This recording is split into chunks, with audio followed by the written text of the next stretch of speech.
ইরানের বিরুদ্ধে সংঘাতের প্রথম দিনে প্রাথমিক বিদ্যালয়ে ক্ষেপণাস্ত্র হামলা চালানোর জেরে যুক্তরাষ্ট্রকে এবার কাঠ গড়ায় তুলেছে জাতিসংঘ। ঘটনাকে কেন্দ্র করে স্থানীয় সময় বুধবার জাতিসংঘের মানবাধিকার পরিষদে বসে বিতর্ক, যেখানে বলা হয় অনতিবিলম্বে এই ঘটনার সুষ্ঠু তদন্ত করতে হবে এবং ভুক্তভোগীদের যথাযথ ক্ষতিপূরণ দিতে হবে। প্রতিদিনের মতো ২৮ ফেব্রুয়ারি হাসিমুখে বিদ্যালয়ে যায় শিক্ষার্থীরা, তবে তাদের আর হাসিমুখে ফেরা হয়নি। ঘটনাটি মিনাবের সাজারে তাইয়েবে বালিকা প্রাথমিক বিদ্যালয়ের। মার্কিন বাহিনীর হিমারাস ক্ষেপণাস্ত্রের আঘাতে প্রাণ হারায় ১৫০ শতাধিক শিক্ষার্থী। এই ঘটনায় বিশ্বজুড়ে ওঠে নিন্দার ঝড়।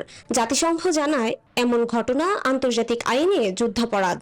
যে আইন বলে, যুদ্ধ চলাকালীন সময়ে হাসপাতাল, বিদ্যালয়ের মতো স্থানে হামলা করা যাবে না। ঘটনার সুষ্ঠু তদন্ত এবং অপরাধীদের দ্রুত শাস্তির আওতায় আনতে স্থানীয় সময় শুক্রবার জাতিসংঘের মানবাধিকার পরিষদে বসে বিতর্ক, যেখানে অংশ নেয় বেশ কিছু দেশের প্রতিনিধিরা। হামলার বিষয়ে ভিডিও বার্তায় ইরানের পররাষ্ট্রমন্ত্রী আব্বাস আরাকচি জানান, দুই দেশের মধ্যে আলোচনা চলাকালে এমন আগ্রাসী যুদ্ধ অযৌক্তিক।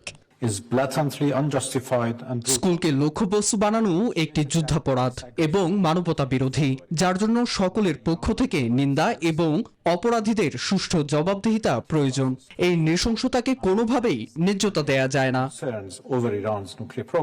এছাড়া জাতিসংঘের হাইকমিশনার ভলকার তুর্ক বলেন, যারা হামলা চালিয়েছে ঘটনার দায় তাদের অবশ্যই নিতে হবে।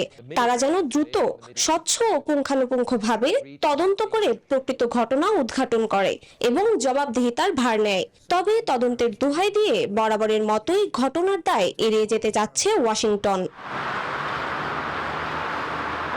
চৈতি রয়, নিউজ 24।